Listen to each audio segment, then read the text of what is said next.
Hello दोस्तों, आज मैं एक्सप्लेन करने वाला हूँ हॉलीवुड की द हाउस वाली मूवी को जो 2008 में रिलीज हुई थी एंड इसकी IMDb रेटिंग है 5.5 स्टार आउट ऑफ 10। आज की इस मूवी में हमें दिखाया जाएगा कि कैसे एक लग्जरी लाइफ जीने वाली लड़की के 27वें बर्थडे पर उससे सभी ऐशो आराम छीन लिया जाता है और इसके बाद जो इस लड़की की लाइफ में हुआ है वो कैसे उसकी पूरी लाइफ को बदल देता है। एंड गाइस, इस मूवी में प्लेबॉय मैगजीन के जो मालिक हैं उनका रोल खुद प्लेबॉय मैगजीन के फाउंडर ह्यू हैफनर ने किया है, यानी अपना किरदार खुद इन्होंने ही निभाया है। इस मूवी को डायरेक्ट किया है फ्रेड वोल्फ ने। एंड शुरू करने से पहले अगर आपको ये एक्सप्लेनेशन पसंद आती है तो प्लीज वीडियो को लाइक करना और चैनल को सब्सक्राइब करके बेल आइकन जरूर दबाना ताकि आपको हमारे चैनल की ऐसी ही और भी एक्सप्लेनेशन की नोटिफिकेशन मिलती रहे। So let's explain this movie.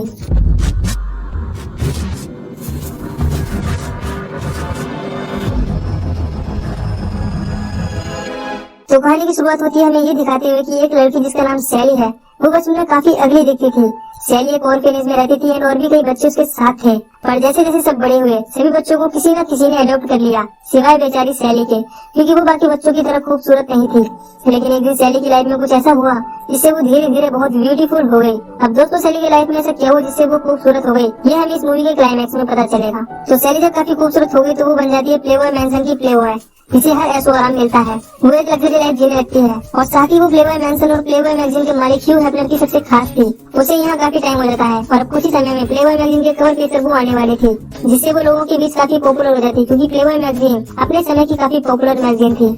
खैर, आज रात को सैली का 27वां बर्थडे था, इसीलिए सब उसकी बर्थडे पार्टी की तैयारियां कर रहे थे। नेक्स्ट सीन में हम देखते हैं एक एडल्ट पार्टी जिसमें सभी लोग सैली के बर्थडे पर उसे विश करते हैं और अब सैली हो जाती है 27 इयर्स की।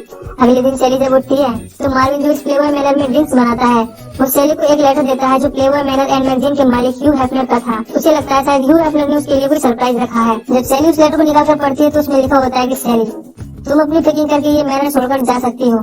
सैली ये लेटर सुनकर चौंक जाती है। उसे कुछ समझ नहीं आता कि अचानक ह्यू उसे इस मैनर से क्यों निकालना चाहता है। मार्विन कहता है, शायद सैली, अब तुम्हारी उम्र 27 हो चुकी है और तुम अब बूढ़ी लगने लगी हो, इसीलिए ह्यू अब तुम्हें निकालना चाहता है। सैली को लेटर में कई बातों पर यकीन नहीं हो रहा था, इसीलिए वो ह्यू के रूम के बाहर जाकर दरवाजा खटखटाती है। मार्विन उसे बताता है कि ह्यू कुछ दिन के लिए वेगस गए हैं। अब सैली ना चाहती हुए भी ये मान लेती है कि ह्यू अब उसे अपनी बैनर से निकाल रहा है। मार्विन भी उसका सामान उसकी एक पुरानी कार में रख देता है। सैली मार्विन से कहती है कि मेरी लग्जरी कार कहाँ है। इस पर मार्विन उसे बताता है कि वो कार इस मैंसन की प्रॉपर्टी है और जब तुम यहाँ आई थी तो तुम्हारे पास यही वाली कार थी। सैली उदास मन से मार्विन और इस मैंसन को बाय कहती है और यहाँ से चली जाती है। अब सैली अपनी कार में ही रहने लगती है क्योंकि उसके पास रहने के लिए कोई भी जगह नहीं थी। अब वो बिल्कुल पहले की तरह अनाथ हो गई थी।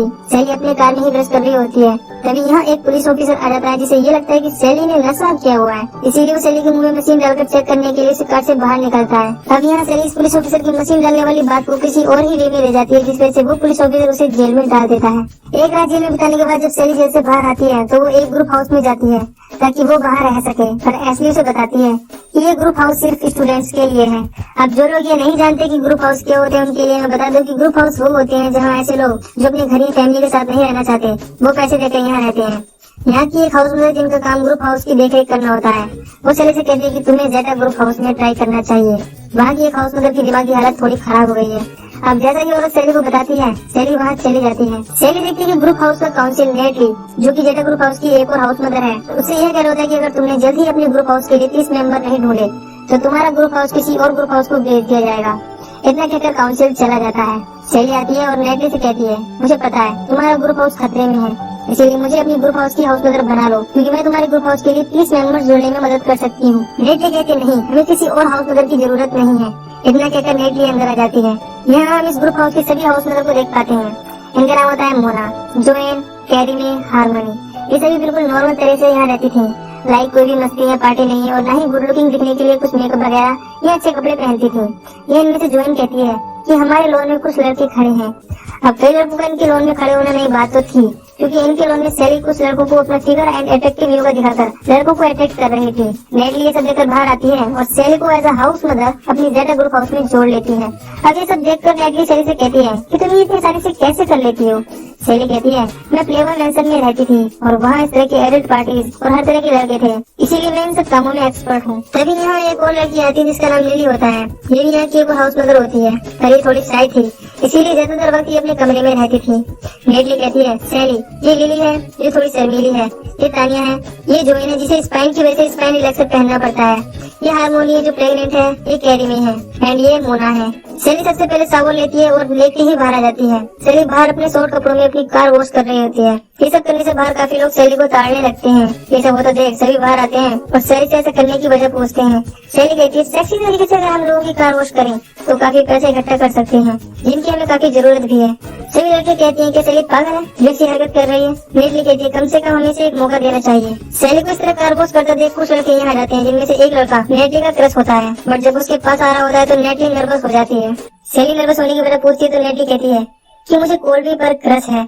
जब कोल्वी यहाँ आता है तो वो नेटली से उसके साथ कहीं घूमने के लिए पूछता है। नेटली हाँ कह देती है क्योंकि वो उसे प्यार करती थी। लेकिन जैसे ही नेटली कोल्वी को पानी पिलाने की कोशिश करती है तो मोना वाटर पाइप का प्रेशर बढ़ा देती है, जिससे कोल्वी भीग जाता है और यहाँ से बिना कुछ कहे चले जाता है। मोना की इस हरकत पर नेटली को काफी गुस्सा आता है। ये सभी अंदर चले जाते हैं पर सैली बाहर ही रुक जाती है।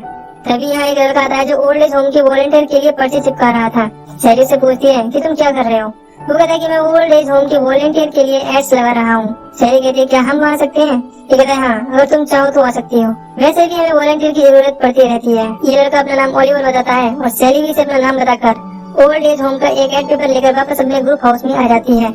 नेटली कहती है तुम कहाँ थी। इस पर सैली कहती है मैं एक लड़के से बात कर रही थी जो काफी हैंडसम और क्यूट है। सैली की बातों से ऐसा लगता है जैसे उसे ओलिवर से प्यार हो गया है। अगले सीन में हम सैली को एक क्लब में देखते हैं जहाँ एशली और कोर्टनी आती हैं। अब एशली फिलोटम ग्रुप हाउस के मेंबर्स इकट्ठे कर रही थी और उनका ग्रुप हाउस जेटा ग्रुप हाउस से बड़ा और अच्छा था। यह क्लब में इन दोनों के ही ग्रुप हाउस के बीच कैरियोके कंपटीशन होता है। सैली इन सभी को कैरियोके में गाने के लिए कहती है ताकि लोग इनकी तरफ अट्रैक्ट हों। बट ये स्टेज पर इतना बुरा गाती है कि इनकी सबके सामने बेइज्जती हो जाती है और एशली एंड कोर्टनी इनकी बेइज्जती होती देख इनके मजे लेती हैं। सैली और बाकी सब जेटा हाउस आते हैं जहाँ सैली इन सबको मोटिवेट करती है और कहती है कि हम 30 मेंबर्स जोड़ सकते हैं, पर सबसे पहले तुम सभी को गुड लुकिंग सेक्सी दिखना होगा। सैली इन सभी को मोटिवेट करने की काफी कोशिश करती है पर ये सभी मुंह लटकाए बैठे रहते हैं। तभी एशली अपने कुछ साथियों के साथ यहाँ आकर एक ट्रिक को छोड़कर भाग जाती है। ये सब देख सभी लड़कियों को उन पर बहुत गुस्सा आता है और ये तय कर लेते हैं कि फिलोटम ग्रुप हाउस को अपना ग्रुप हाउस नहीं बिकने देंगी। अब ये सभी ब्यूटी पार्लर जाकर अपना मेकअप कराती हैं और अपने लिए अच्छे कपड़े लेती हैं। इसके बाद ये सभी इतनी खूबसूरत एंड गुड लुकिंग दिखने लगती हैं कि कई लड़के इनकी तरफ अट्रैक्ट होने लगते हैं। पहली बार अपने साथ ऐसा होता देख इन्हें भी बहुत अच्छा लगता है। इसके बाद ये सभी लड़कियां ओलिवर के ओल्ड एज होम में जाती हैं जहां ओलिवर इन्हें देख काफी खुश होता है। ये यहाँ पर इन बूढ़े लोगों के साथ डांस करते हैं और काफी एंजॉय करते हैं। इन बूढ़े लोगों को भी डांस करके काफी अच्छा लगता है। ओलिवर इस सबके लिए सैली को थैंक यू कहता है। दूसरी तरफ प्लेबॉय मैंसन में ह्यू हेफनर वेगस से आते हैं और सैली के बारे में पूछते हैं। इस पर मार्विन ह्यू को लेटर देता है और कहता है कि सैली आपके लिए छोड़कर गई है। जब ह्यू लेटर को पढ़ता है तो उसमें लिखा होता है कि सैली अफ्रीका के ऑर्फनेज में चली गई है ताकि वो अनाथों की मदद कर सके। अब यहाँ हमें पता चलता है कि ह्यू हेफनर सैली को नहीं निकालना चाहता था क्योंकि ह्यू ने वो लेटर सैली को नहीं दिलवाया था, बल्कि मार्विन ने वो लेटर कैसेंड्रा के कहने पर दिया और ह्यू को भी ये नकली लेटर कैसेंड्रा के कहने पर दिया। अब कैसेंड्रा ने ये सब इसीलिए कहता था कि वो प्लेबॉय मैगजीन के कवर पेज पर आ सके और इसमें उसका साथ देता है मार्विन। दूसरी तरफ जेटा गर्ल्स अपने नए लुक्स और नए तरीकों और शैली की मदद के साथ अपना जेटा ग्रुप हाउस का प्रचार करने लगती हैं और लोग भी इनके ग्रुप हाउस के लिए रजिस्ट्रेशन फॉर्म्स ले रहे थे। वहीं दूसरी तरफ फिलोटम का प्रचार एशली और कोर्टनी कर रही होती है पर लोगों की भीड़ जेटा के पास जा रही थी। जब एशली उनके पास आकर देखती है तो वो चौंक जाती है क्योंकि उसे जेटा गर्ल्स का एकदम नया रूप देखने को मिला था। यहाँ कोल्वी भी था, वो नेटी से बात करने की कोशिश कर रहा था। तभी शैली यहाँ आकर कोल्वी से कहती है कि तुम दोनों को साथ में कहीं घूमने जाना चाहिए। ये सुनकर कोल्वी नेटली के साथ जाने के लिए मान जाता है। इस तरह सैली नेटली और कोल्वी को मिलाती है। अगले दिन जोएन जॉगिंग करते हुए लड़के को देख रही होती है क्योंकि जोएन उसे प्यार करती है पर वो अपने दिल की बात उसे कभी बता नहीं पाई क्योंकि वो स्पाइन रिलैक्सर पहनती है। सैली से कहती है अब तुम्हें इसकी जरूरत नहीं है, जाओ जाकर स्टीव से अपने दिल की बात कह दो। सैली जोएन को हौसला देती है और जोएन स्टीव की ओर भागने लगती है। सैली कहती है भागो जोएन भागो। जोएन भागती है और भागते वक्त उसके स्पाइन रिलैक्सर टूट जाता है। अब सैली तेजी से भागकर स्टीव के पास आकर उसे हेलो कहती है। स्टीव कहता है तुम्हारा स्पाइन रिलैक्सर कहाँ है। जोएन कहती है अब मुझे उसकी जरूरत नहीं है। दोनों को बातें करते देख सैली काफी खुश होती है।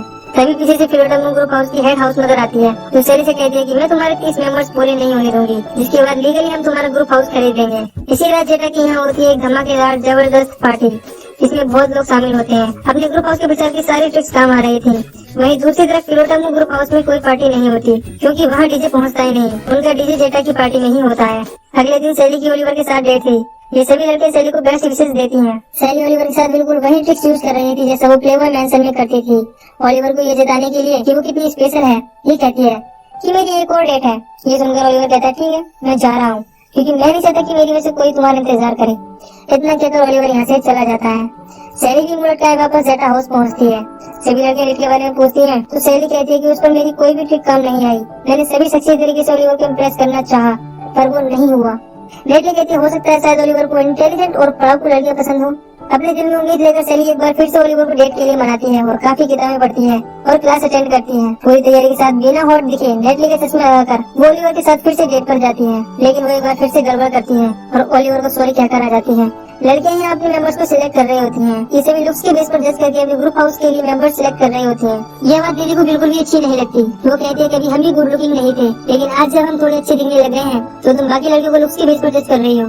सैली बाहर मुंह लटकाए हुए अपनी कार से बाहर आती है। दूसरी तरफ मार्विन ने जो सैली के साथ किया उसे लेकर उसे बहुत ज्यादा बुरा लगता है, इसीलिए वो कैसेंड्रा का सच ह्यू हैफनर को बता देता है, जिसके बाद ह्यू सैली को कॉल लगाते हैं। इधर सैली को जब ह्यू का कॉल आता है तो वो बहुत खुश होती है। ह्यू से कहता है तुम वापस आ जाओ, अगले महीने तुम कवर पेज पर आने वाली हो। सैली ये सुनकर काफी खुश होती है पर वो अब जेटा गर्ल्स के साथ छोड़कर नहीं जाना चाहती थी, इसीलिए वो ह्यू को आने से मना कर देती है। जब वो अंदर आती है तो सभी जेटा गर्ल्स सैली को बुरा भला कहने लगती है। वो कहती है कि तुम्हारी वजह से हमारे अंदर घमंड आ गया, इससे तुम पहले ज्यादा अच्छे थे। वे अपनी गलतियों को दोष सैली पर लगा देती हैं। सैली इनकी रीत न करती है पर इसके बावजूद इन्हें इससे गाली मिलती है, तो सैली ने सॉरी कहकर वापस ह्यू को कॉल लगाकर वापस आने के लिए कहती है। जाते जाते सैली ओलिवर को एक लेटर लिखती है जिसमें लिखा होता है आई एम सॉरी ओलिवर, अब मैं जेटा छोड़कर जा रही हूँ बहुत दूर, आई लव यू ओलिवर। दूसरी तरफ सैली वापस प्लेबॉय मैंशन पहुँच जाती है। वो देखती है कि कैसेंड्रा मैंशन छोड़कर जा रही है, क्योंकि कैसेंड्रा की सारी हरकतों के बारे में भी मार्विन ने ह्यू को बता दिया था। इधर जेटा गर्ल्स अब अपने ग्रुप हाउस के प्रचार कर रही थी। काफी मेहनत के बाद ये अपने ग्रुप हाउस के लिए 30 मेंबर जोड़ लेती हैं और उन्हें इन्विटेशन भेजने के लिए सारे एनवेलप ये लिली के हाथों पोस्ट ऑफिस भेज देते हैं। पर वहाँ एक लड़का आता है जो लिली के साथ फ्लर्ट करता है, इसे लिली का ध्यान भटकता है और ऐसे इस चीज का फायदा उठाकर उसके एनवेलप को कचरे में फेंक कर अपनी एनवेलप दे देती है। जब वो लड़का चला जाता है तो लिली देखती है कि उसके एनवेलप गायब हो गए हैं। वो पोस्ट ऑफिस वर्कर से पूछती है तो वो बताता है कि एक लड़की ने मुझे तुम्हारे एनवेलप दे दिए हैं। लिली देखती है कि जो लड़का उसके साथ फ्लर्ट कर रहा था वो एसली के साथ था। अगले दिन जब मेंबर्स की ज्वाइनिंग हो रही थी तो जेटा ग्रुप हाउस में कोई भी नहीं आता। ये सब इसके बारे में लिली से पूछते हैं तो वो बताती है कि एक लड़के ने मेरे साथ फ्लर्ट करने की कोशिश की, इस वजह से मेरा ध्यान भटक गया। लेकिन बाद में मुझे पता चला कि वो लड़का एशली के साथ था। ये जानकर सभी समझ जाते हैं कि एशली ने इनके मेंबर्स को चुराया है। दूसरी तरफ सैली प्लेबॉय मैगजीन के कवर पेज के लिए फोटो शूट करा रही थी पर उसका ध्यान कहीं और था। वो अभी भी जेटा गर्ल्स और ओलिवर के बारे में सोच रही थी। सैली फोटो शूट छोड़कर वापस आती है। तभी उसे नेटली दिखती है जो उसे अपनी हरकत के बारे में सॉरी कहती है। सभी लड़कियां अगर अपने बुरे बर्ताव के लिए सैली से माफी मांगती हैं। सैली ने माफ कर देती है और जेटा हाउस के बारे में पूछती है। इस पर नेटली से बताती है कि एशली ने हमारे मेंबर्स को चुराकर अपने ग्रुप हाउस में ऐड कर लिया है, अब जेटा हाउस फिलोटा मुझको भेज दिया जाएगा। ये सुनकर सैली कहती नहीं, ऐसा नहीं हो सकता।